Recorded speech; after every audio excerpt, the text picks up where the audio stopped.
Boa noite. Boa noite. Agora sim. Interessante. O capítulo que Napoleão, que não é Bonaparte, diga-se de passagem, que leu, tem tudo a ver com o que nós vamos conversar hoje. Será que vocês têm absoluta certeza que nós cuidamos do corpo e do espírito? Quem levanta a mão e diz que cuida é mentiroso, vou logo dizer. É uma dualidade que a gente imagina corpo e espírito. Um está interligado ao outro.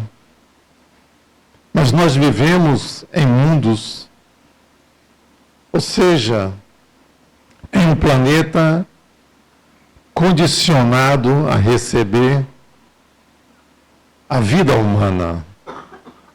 E nesse condicionamento, se nós limitarmos as nossas condições físicas, o comportamento de cada um de nós muda à medida onde nós estejamos. Se nós moramos em São Paulo, e o frio, muitas vezes, machuca, o comportamento é diferente de nós, nordestinos. Nós temos opções de quase todos os domingos ou final de semana, ou dia de semana, irmos à praia, caminhar no shopping. Os paulistas não têm praia, tem que se deslocar até Santos. Mas se nós formos observar o condicionamento de cada um de nós em diversas regiões, as nossas ações também são condicionadas a isso. Quando estamos expostos a um calor, parece que a nossa paciência tem limites. Junta uma coisa à outra e nós perdemos o equilíbrio. E tudo isso acontece porque nós ainda não nos detemos ao processo evolutivo que nós estamos tendo. Antigamente nós não tínhamos o celular. Hoje nós temos. E hoje nós estamos condicionados a essa máquina. Alguém sai de casa sem um celular, volta para pegar? Volta. Porque parece-nos que ele agora faz parte do nosso corpo. Mas é natural. Não é nenhum abismo. Não é nenhum absurdo que nós possamos fazer isso. Mas esse condicionamento nos tornou escravo dessa máquina. E cada vez mais, quando o processo tecnológico evolui, parece que nos satisfaz, mas é um grande engano. Ele nos deprime pelas nossas habilidades. Há pouco tempo eu vi uma feira em São Paulo de robôs. Era cada robô, a aparência de mulher, cada mulher maravilhosa, linda. E quando você se aproximava dela, ela dizia para você assim, vai me levar para casa? E aí eu fiquei a imaginar, vai ter um dia que nós vamos ter esse robô em casa? O que muda? É o sentimento, porque a máquina não tem sentimento. Mas pode nos enganar esse sentimento. Se der comandos diferenciados na hora que chegar, vamos chamar que o nosso robô seja Shirley. Chega-nos à noite, ou pela manhã, pela tarde, e nós a cumprimentamos. Boa noite, Shirley. Boa noite, Suami. Como foi o seu dia hoje? Tudo programado. Mediante a nossa resposta ela vai nos seus chips e busca o diálogo. É o que está acontecendo hoje com a nossa inteligência artificial, não é? É maravilhoso. Eu compus uma música, uma letra em verdade, para minha esposa e disse para ela, olha, eu quero que você coloque a melodia, porque eu não sei. Ela me trouxe a melodia lindíssima. Aí eu fico imaginando que tudo que nós queremos agora a máquina faz. E nos deixa cada vez mais preguiçosos, incultos, porque as expressões, se você não souber também pedir, quando você sabe fazer os pedidos, ela traz assim coisas fantásticas. E você pede até a fonte para checar se é verdadeira a informação, ela te dá, e você vai e checa. Então, o que é que nos tornou cada vez mais e vem nos tornando acomodados, condicionados a uma máquina? E o que é que o futuro nos espera? Como é que eu vou me predispor a cuidar do meu corpo e do meu espírito? Se um está interligado ao outro. E nós não cuidamos dessa máquina maravilhosa que nós temos. Pelos excessos, pelo dia a dia, pelos aborrecimentos. Porque nós ainda não entendemos que a capacidade evolutiva está na capacidade que nós temos de controlar os nossos ímpetos de intolerância. E a ciência nos diz assim, que quando nós sorrimos, uma quantidade muito grande de músculos modificam a face. E eu fico a observar que muitas vezes as pessoas se entristecem, se emburrecem, não tem um sorriso nos lábios. E o sorriso conquista as pessoas. Eu sempre digo, aonde eu vou e aonde eu passo. O dia que eu não estiver usando um perfume e não estiver sorrindo, pode mandar enterrar, porque eu já estou na hora de ir. Porque não é os problemas que vai tirar a minha alegria. O que pode tirar a minha alegria é, momentaneamente, a perda de um ente querido. Mas tudo isso nós, espíritas, sabemos que não perdemos nada, que é apenas um processo de transição natural do mundo e nos encontraremos mais tarde no plano espiritual. Nós continuamos não caminhando, mas engateando em cada um de nós.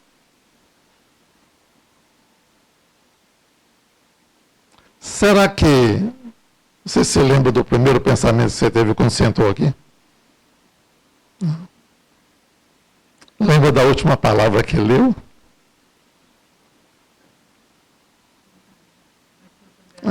Não é?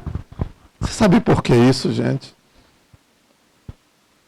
A gente leva tanto tempo, hoje aos meus 32 anos, eu não entendi o motivo da risada. A idade não é a cronológica, é do meu espírito, que em verdade ele tem 27. Então, cada vez mais que nós vamos tendo mais experiência na vida, a gente se redescobre. E nunca é tarde se redescobrir. E tem tantos compêndios na vida que não são nem espíritas e que nos traz um processo elucidativo para perceber as nossas fragilidades. E nós somos incrédulos em muitas coisas. E não tem como você querer convencer um ateu de que Deus existe. Não tem. Porque ele pode dizer, né, Marcos, que é uma historinha que foi contada. E essa historinha muitas vezes cai no ouvido dos jovens. E você vê reportagens onde perguntam a esses jovens de 17, 18, 20, 22 anos se acreditam em Jesus. Não, é um ser comum. Igual até a Hitler, eu ouvi a comparação. O que você pode esperar? Aí você pergunta a um jovem desse, o que você espera da vida? E a resposta dele foi nada. Viver um dia após o outro e acabou. Mas você tem alguma religiosidade? Até tinha. Quando ainda meus pais me levavam para a igreja. Mas hoje eu vejo que não tem nenhum fundamento. Tudo bem.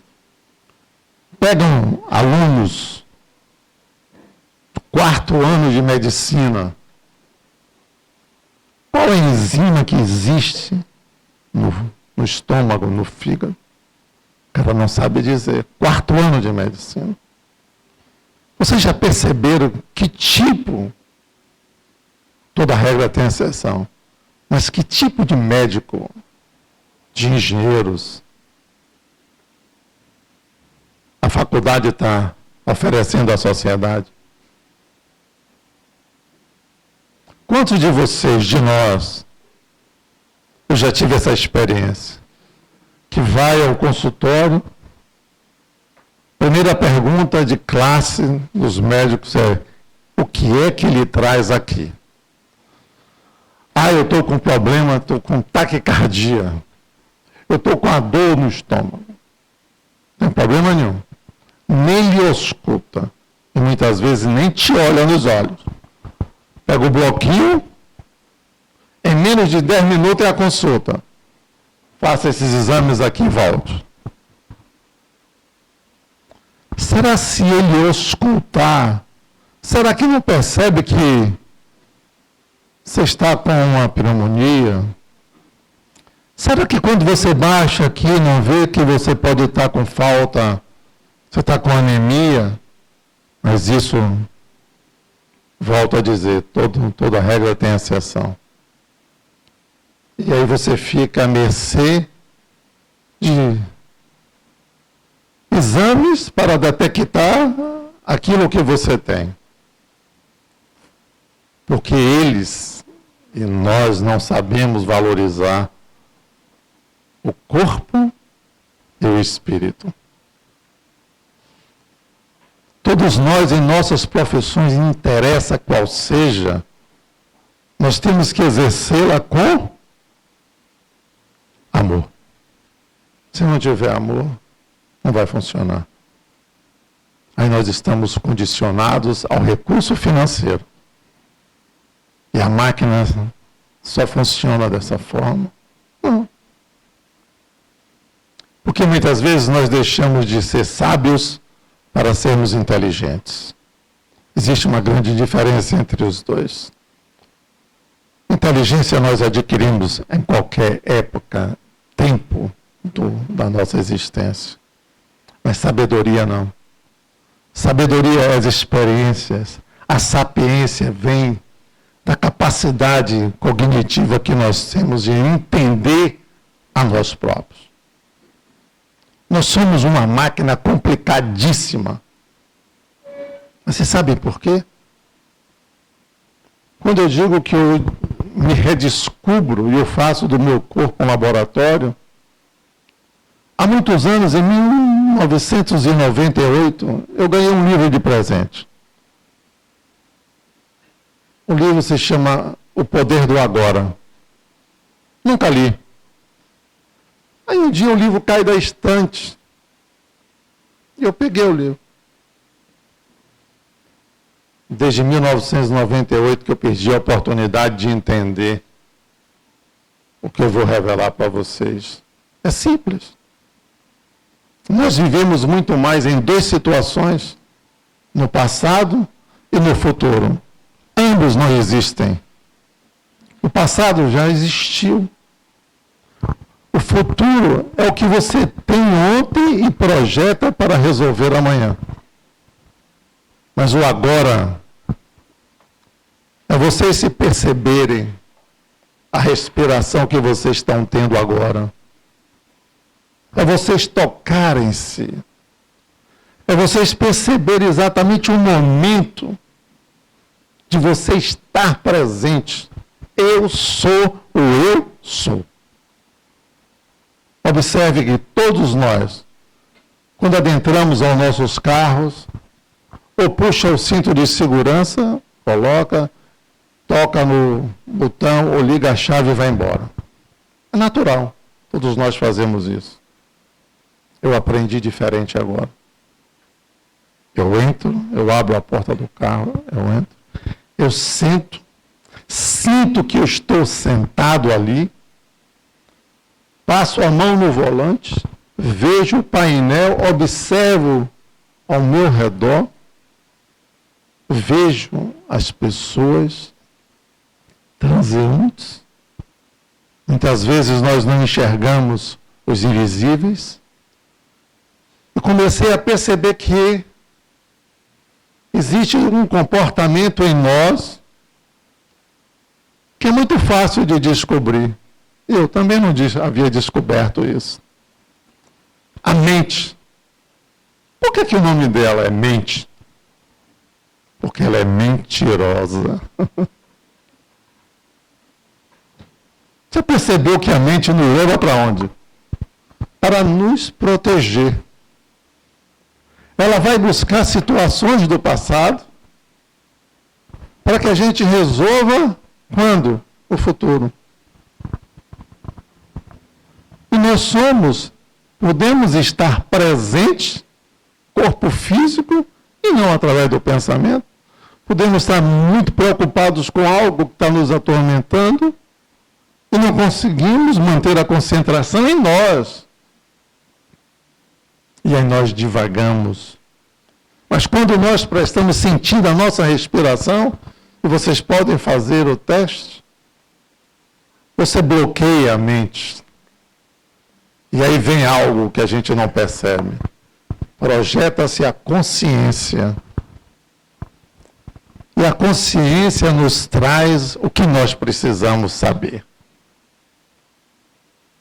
A gente não aprende do dia para a noite, não é assim. E também não estou fazendo nenhuma propaganda, porque conhecimento eu aprendi que eu tenho que compartilhar. Como está dando certo comigo, com certeza pode dar certo em todos vocês. Porque muitas vezes nós não encontramos tempo necessário para meditar. Eu não consigo meditar porque o meu pensamento vai e vai, é isso mesmo. Porque ele foge. Porque ele quer nos dar conforto. Não vai isso não. E aí nós não nos percebemos. Imagine se nós não conseguimos nos perceber, como eu vou entender que dentro de um corpo existe um ser único, imortal, inigualável, que é o Espírito. Que ele que está movendo a engrenagem do meu cérebro para que eu vá, que não preciso do IA, mas que eu vá nos compêndios que eu estudei buscar e trazer, decodificar a mensagem para trazer para vocês. Algo tão simples, até banal de se dizer, mas a gente não presta sentido a essas coisas. Nós nos condicionamos muitas vezes a entender algo que para alguém os conceitos são diferentes. O conceito de bem e mal. O bem para um pode não ser o bem para o outro. O mal para um pode não ser o mal para o outro. Ou seja, as dualidades vão existir sempre para nos colocar em dúvidas. E é assim que fornece. Se eu perguntar a esse meu amigo aqui, qual é a sua camisa, meu irmão? Azul. Não. Eu vou discordar dele e vou dizer a ele que vou chegar no mesmo azul. Mas eu vou dizer assim, que essa cor é a combinação do preto, do amarelo e do branco. Chega no azul? Chega. Porque você expande a consciência. Nós estamos acostumados, e é natural, gente. Porque a mente nos deixa preguiçosos. E ela quer nos proteger, não é nenhum mal, não. Mas nós não fomos adaptados a isso. E hoje nós estamos diante de um processo que muitas vezes até a gente não acredita. Que seres de outros planetas estão a nos visitar, a interagindo conosco, mas se eu não vejo, se eu não sinto, eu não acredito. Paciência. Você acredita no ar? Você vê o ar? Não. E você o respira? Respira. Então são questões que essas entidades estão a pedido do Cristo para nos ajudar. Porque quando nós recebemos no planeta Terra os exilados de capela, exilados são aqueles caras, sabe, aqueles, olha, não dá mais, você já não contribui nada mais com o planeta, aí você vai ser exilado. E vai para onde? Para a Terra. Para nos ajudar. As tecnologias, o avanço da ciência, porque moralmente eles não tinham evolução, mas intelectualmente são excelentes. Muitas coisas acontecem em torno de nós e nós deixamos passar de passagem. Por quê? Ou será que ainda nós não conseguimos acreditar em discos voadores que estão expostos? Claro que ainda não tem a capacidade de a gente poder ver diuturnamente, mas que tem uma capacidade de velocidade de manobra que ainda nós não conseguimos.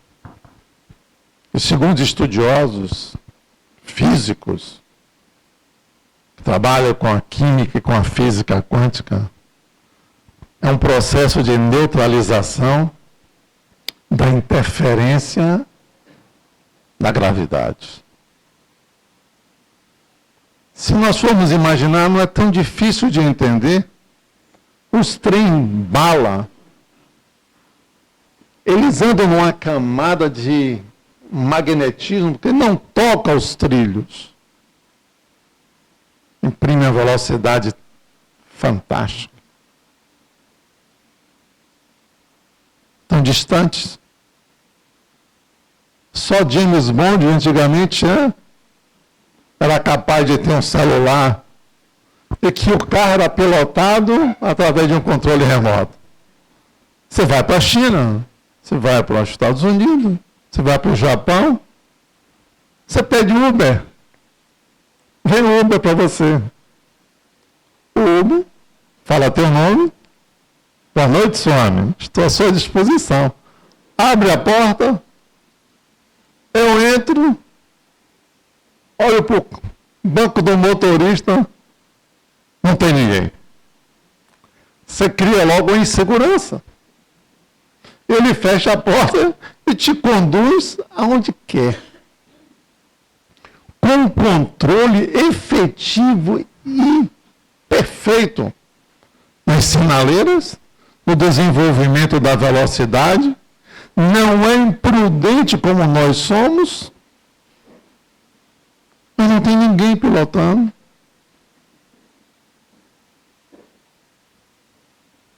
É assim que nós queremos ser?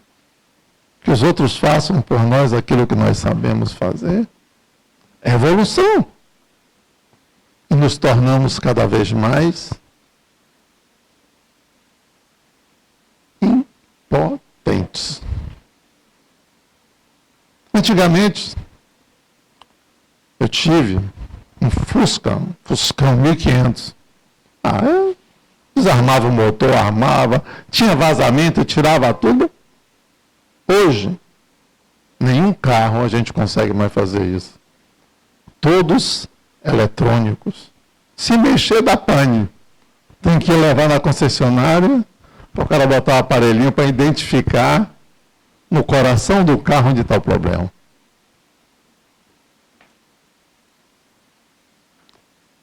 Eu saí para viajar para Salvador, aí apareceu no meu carro no painel dizendo que estava com instabilidade, que o carro podia virar. Eu disse, pronto, agora é prejuízo, acerta. Marco levou o carro, aí eu disse, pronto, imagine o prejuízo. 4, 5 lâmpadas acenderam, freio ABS não funcionava, terrível. Aí levo o cara olhou, disse, meu amigo, eu vou para casa, depois você me liga. Ele disse, tá. Quando eu chego em casa, ele me liga. Some, o carro está pronto. Como é que é, rapaz? Está pronto. Eu disse, meu irmão, qual foi o problema do carro? O rabicho que liga a roda ao controle da central. Cheguei lá, estava um rabichozinho elétrico, com defeito. Eu peguei o carro. Perceberam?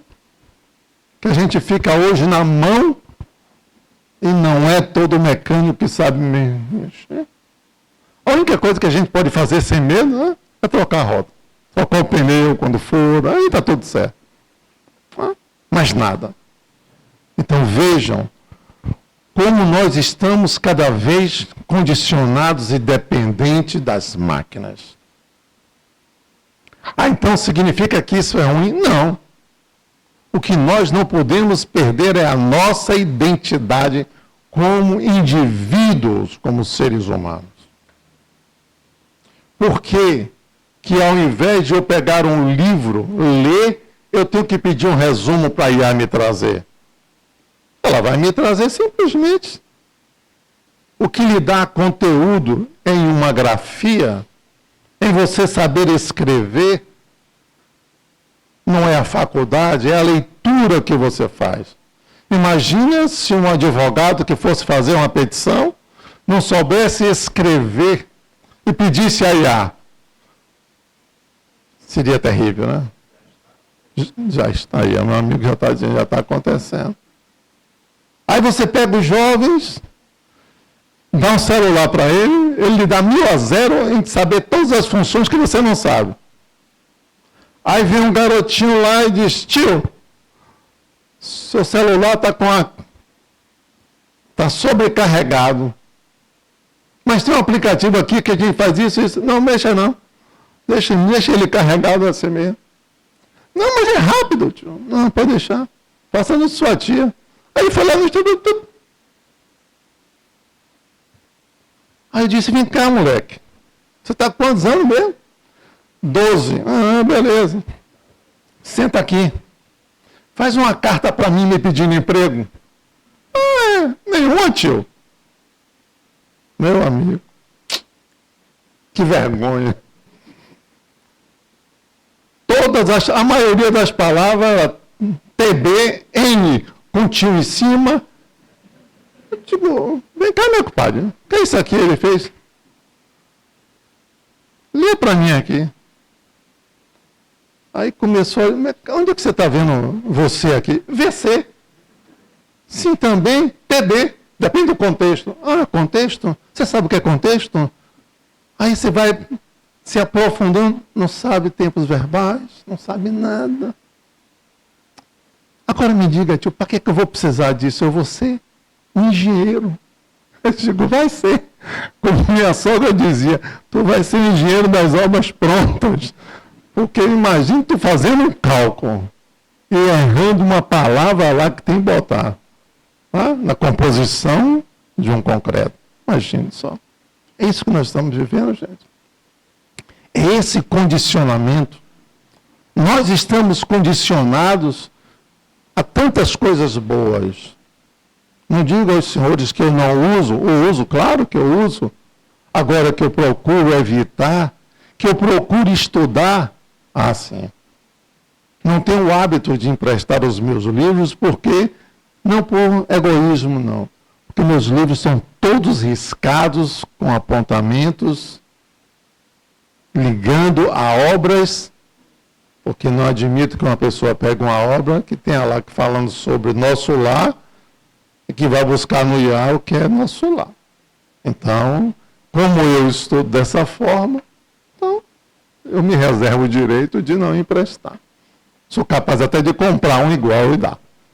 Mas os meus, não. Porque você contribui para que o outro fique cada vez mais improdutivo.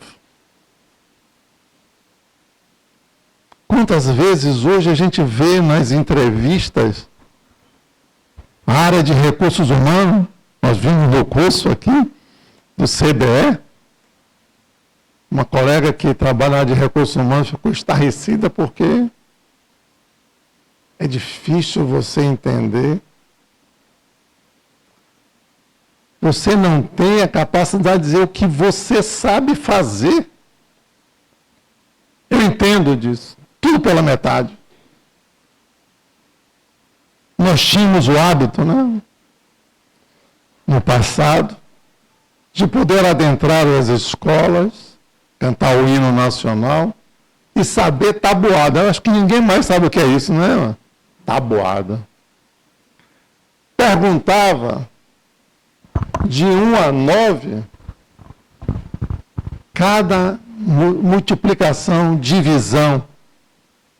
Hoje você pergunta a um garoto, o que é MMC? É o quê, tio? Não sabe? Não sabe, cara, não sabe. Manda fazer uma conta, não sabe fazer. Aí fica assim. Se tu não tivesse dedo, aí você tem que ir jogando com eles. Eu tinha um sobrinho que ele devorava livros aos 9, 10 anos. Hoje está com 16 anos, abandonou a leitura. Claro que a produtividade dele na escola foi lá para baixo. Aí o pai fez uma coisa certíssima. Dá o celular para cá. Ah, pronto.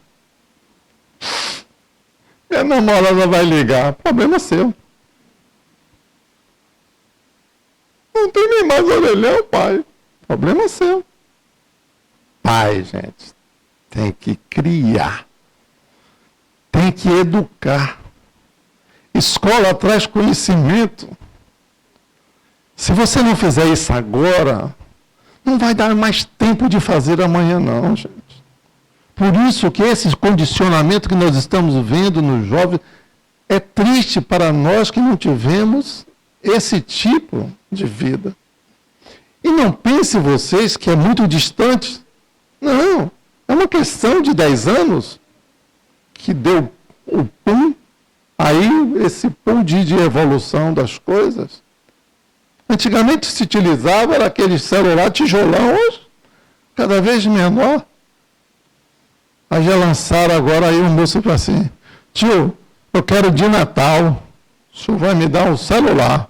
Eu digo, mas vou, qual que você quer? iPhone 17. Eu disse, muito bem, você vai falar com seu pai e você vai adivinhar os números da Mega Sena que eu vou tirar e eu na hora eu lhe dou o iPhone 18, 19 e 20. Que para eles, o T é muito fácil, gente. Então, quando Napoleão leu essa passagem do Evangelho, a gente se preocupa muito, a gente tem que aprender a cuidar do corpo físico e do corpo espiritual. Porque o nosso intelecto é uma máquina poderosíssima e é um tesouro inigualável. Porque quando o tempo passa, se nós não exercitarmos as nossas mentes, ou seja, a nossa consciência através da leitura, nós vamos ficando cada vez mais deficitários. E não sou eu que estou dizendo, é a medicina. O cérebro precisa trabalhar. E nós não precisamos ficar como naquela situação de procrastinar. E nós procrastinamos, sim. Então, eu fico a imaginar, sabe? Daqui para frente, eu vou falar em 10 centros ao mesmo tempo. E temas diferentes. Eu vou chegar para a IA, vou dizer, ó, eu quero que você projete a minha imagem, que vai lá para o Prozebem, vai lá para o Trabalhadores do Bem, vai para o Coreal, vai para todos. E eu em casa. Coisa maravilhosa, né? Onde é que você sente a emoção? Onde é que você sente o que você está sentindo, o que você está contribuindo com as pessoas? Não adianta, gente. Então, cada vez mais, e quando Joana, no seu livro O Ser Consciente, ela traz essa página sobre condicionamentos, ela traz exatamente, primeiro voltando para que nós possamos entender a relação da dualidade entre o bem e o mal. E aí ela traz exatamente que é um tipo de comportamento que afeta-nos aos nossos sentimentos. Porque nós precisamos restabelecer no mundo o que parece que está se perdendo, que é o amor.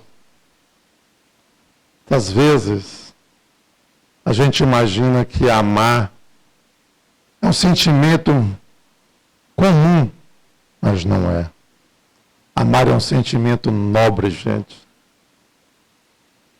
Imagine, nós estamos próximos do Natal.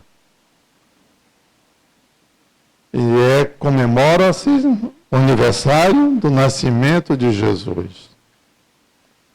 Mas todos nós sabemos que quem faz aniversário recebe o presente, né? Vocês já imaginaram qual o presente que vocês vão dar ao Cristo no dia 25? É simples, né? Não precisa ser nada material.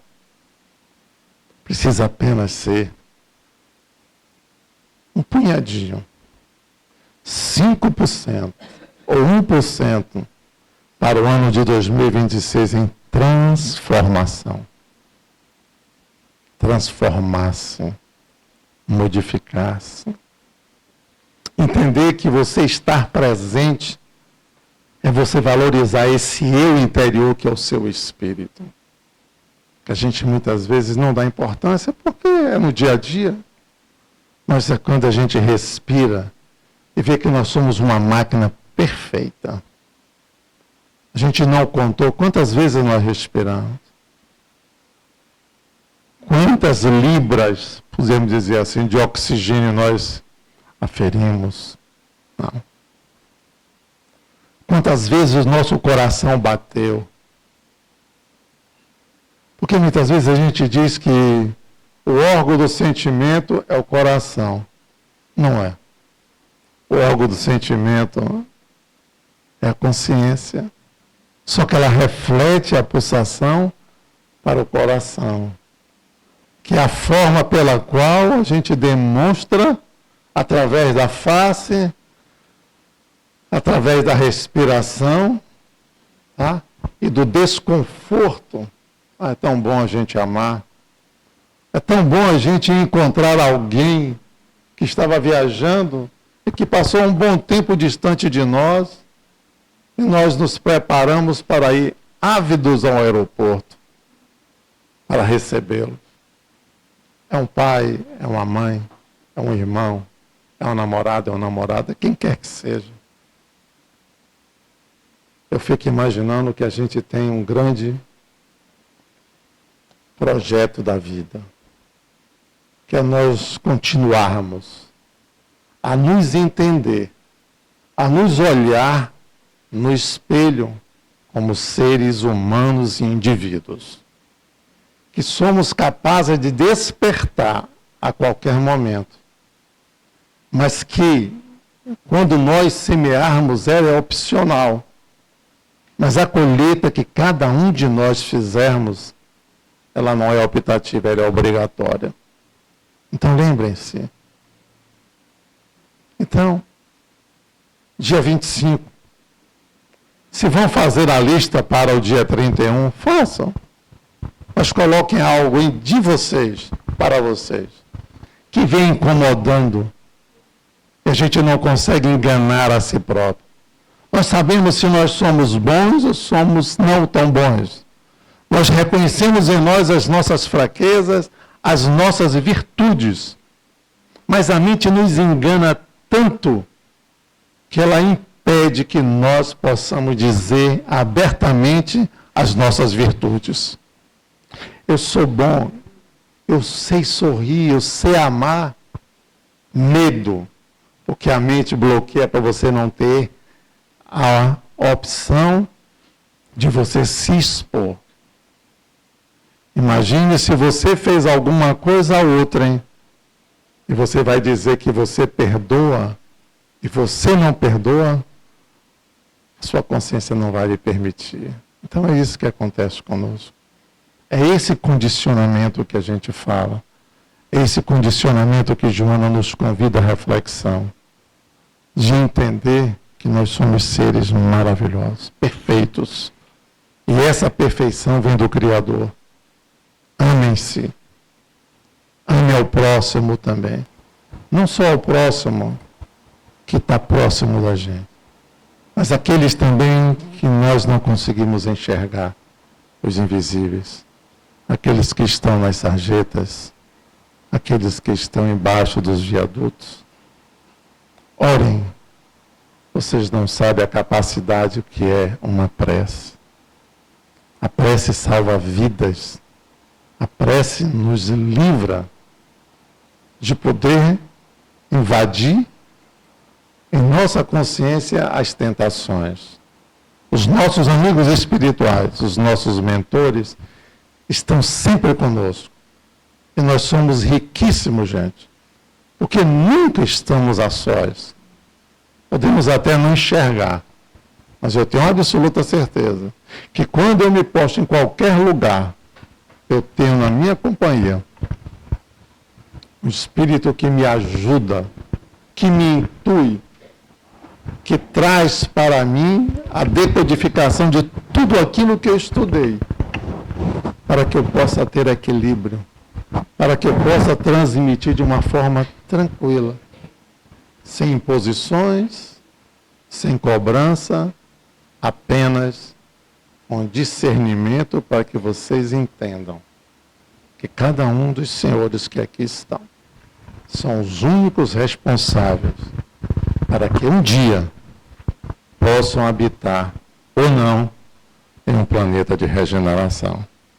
A cada um de vocês um Feliz Natal, um próspero Ano Novo e a minha gratidão, gratidão, gratidão.